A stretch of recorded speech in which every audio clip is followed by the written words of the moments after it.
विकास आंतरिक एवं बाह्य कारणों से व्यक्ति में परिवर्तन है। यह कथन किसका है? तो अरस्तू का है।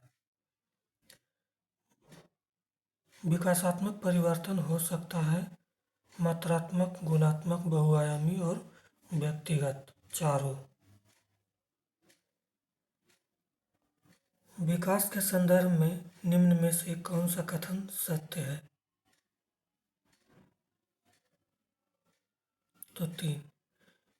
विकास परिवर्तनों के दर अथवा गति में उल्लेखनीय व्यक्तिगत अंतर हो सकते हैं।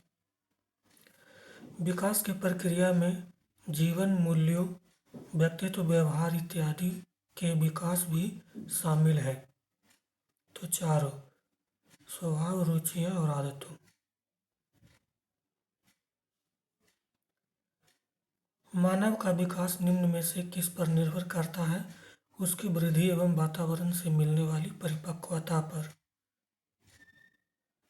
किसके परिणाम स्वरूप बालक अपने निरंतर बदलते हुए वातावरण में ठीक प्रकार से समायोजन करने में सक्षम हो पाता है?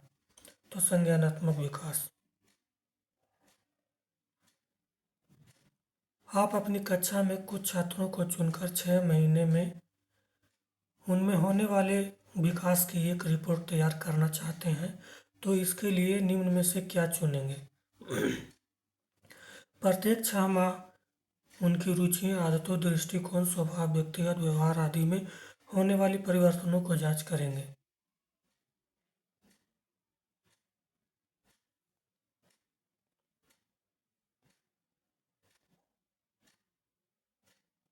निम्नलिखित में से कौन सा विकास छोटे बच्चों में मानसिक संज्ञानात्मक विकास में सर्वाधिक मददगार होता है? तो शारीरिक विकास। जब किशोर में किसी वस्तु, समस्या या परिस्थिति के लिए निजी स्तर पर निर्णय लेने की क्षमता का विकास परिपक्व होने लगता है, तो इसे विकास को कहते हैं संज्ञानात्मक विकास। बालक का संवेगात्मक विकास निम्नलिखित में से किसे प्रभावित करता है? तो तीनों को, उनके शारीरिक विकास, उसके मानसिक विकास और उसके नैतिक विकास।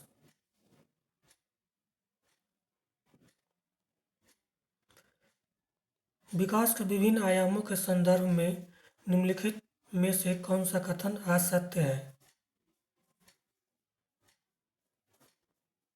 तो भाषाई, मानसिक संवेगों, सामाजिक एवं चारित्रिक विकास विभिन्न, ये वाला असत्य है।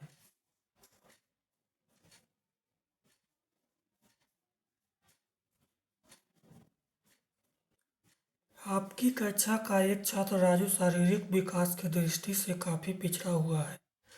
आपको विकास के निम्नलिखित में से किस आयाम में राजू को पिछड़ने की चिंता हो सकती है? तो संवेगात्मक विकास में, बौद्धिक विकास में और सामाजिक विकास में, तीनों में।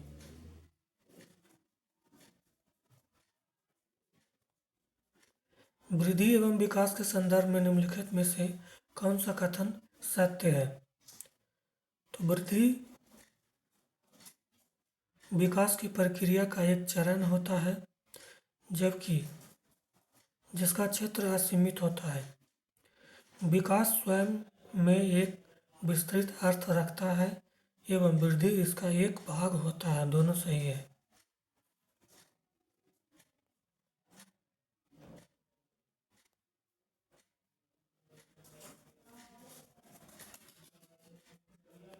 वृद्धि शब्द का प्रयोग परिवर्तनों के लिए, विकास का प्रयोग परिवर्तनों के साथ साथ परिवर्तनों के लिए भी होता है। परिणात्मक और परिणात्मक व्यवहारिक। सभी बच्चों का स्वास्थ्य, शारीरिक विकास, सभी प्रकार के विकास की पहली शर्त है। इसके लिए किन मूल आवश्यकताओं पर ध्यान देना आवश्यक है? तो पौष्टिक आहार, शारीरिक व्यायाम, मनोवैज्ञानिक, सामाजिक आवश्यकता।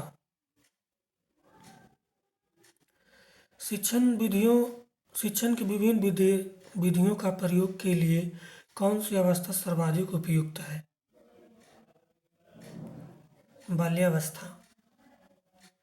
इस अवस्था को बालकों में नई खोज करने की और घूमने की प्रवृत्ति बहुत अधिक बढ़ जाती है।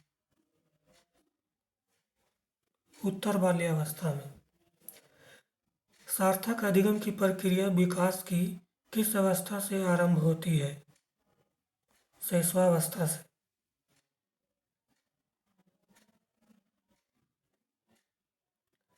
मानव विकास की किस अवस्था में बच्चा के सीखने की गति सर्वाधिक होती है?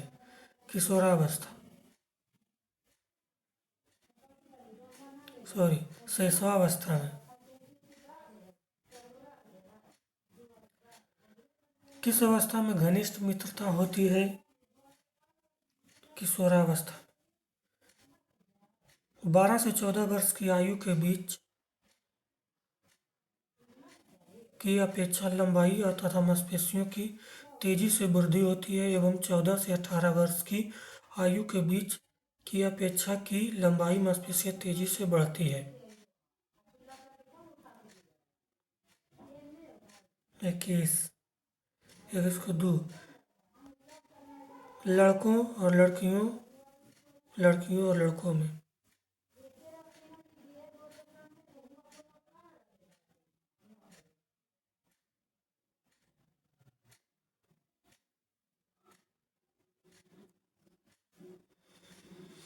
शिक्षा मनोविज्ञान में अवस्थाओं में होने वाले मानव विकास का अध्ययन किया जाता है। ए, बी और सी। शैशवावस्था, बाल्यावस्था और किशोरावस्था। मैं कौन हूँ, मैं क्या हूँ, मैं भी कुछ हूँ आदि जैसे प्रबल भावनाएं बालक के विकास की किस अवस्था का सूचक होता है? किशोरावस्था। वृद्धि विकास की प्रक्रिया का एक चरण है, इसलिए इसका क्षेत्र असीमित है।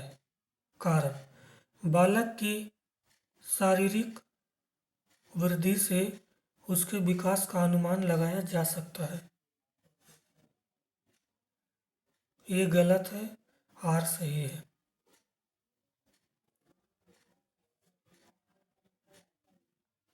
बच्चे के उचित विकास को सुनिश्चित करने के लिए उसका स्वास्थ्य शारीरिक विकास एक महत्वपूर्ण पूर्व आवश्यकता है। यह सही है क्योंकि शारीरिक विकास के अन्य पक्षों के साथ अंतः संबंध है। विकास शुरू होता है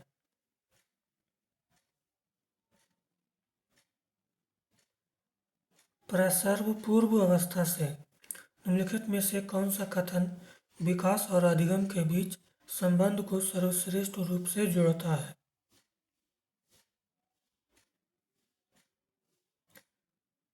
अधिगम और विकास एक जटिल तरीके से अंतः संबंधित है।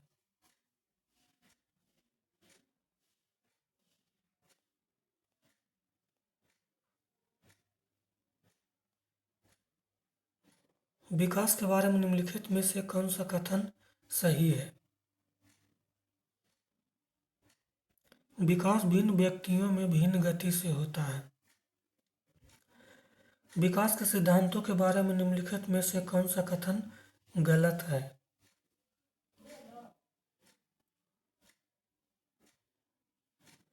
विकास एक प्रामाणिक प्रक्रिया है, परिणात्मक प्रक्रिया जिसका ठीक ठीक मापन हो सकता है।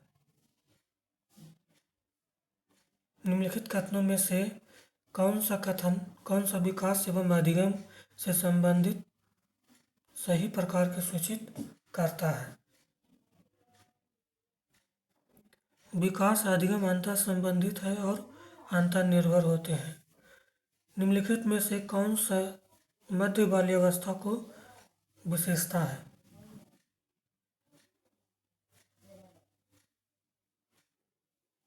बच्चे तार्किक एवं मूर्त रूप से सोचना प्रारंभ कर देते हैं। बाल्यावस्था की अवधि में विकास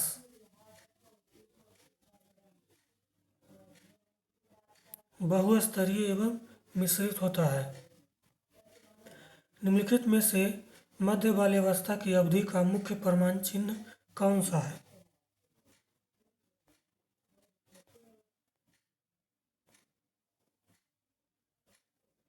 तो तर्कसंगत विचार को विकास, जो कि प्राकृतिक रूप से मूर्त है। अधिगम एक जटिल और सक्रिय प्रक्रिया है। अधिगम एक जटिल और सक्रिय प्रक्रिया है। विकास की उस अवधि को क्या कहते हैं जब आत्मसात मानकों पर प्रश्न उठाया जाता है और अक्सर परिवार की तुलना में साथियों की राय बहुत महत्वपूर्ण हो जाती है? किशोरावस्था। विकास की कौन सी अवस्था में निम्न लक्षण समाहित और स्वतंत्र की स्थापना, अस्मिता का विकास, अमूर्त चिंतन?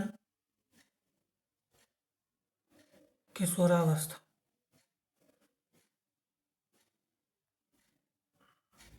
किशोरावस्था की कक्षा में चर्चा और बहस के लिए ढेर सारे मौके प्रदान करने चाहिए। कारण सहयोगात्मक अधिगम के अर्थ के निष्कर्ष और विभिन्न विचारों को साझा करने का अवसर देता है।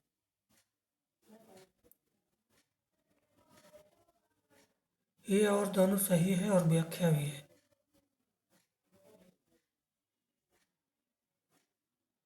बाल विकास संवेदनशील अवधि का क्या अर्थ है? वह अवधि जिसमें शारीरिक वृद्धि अपने चरम पर होती है।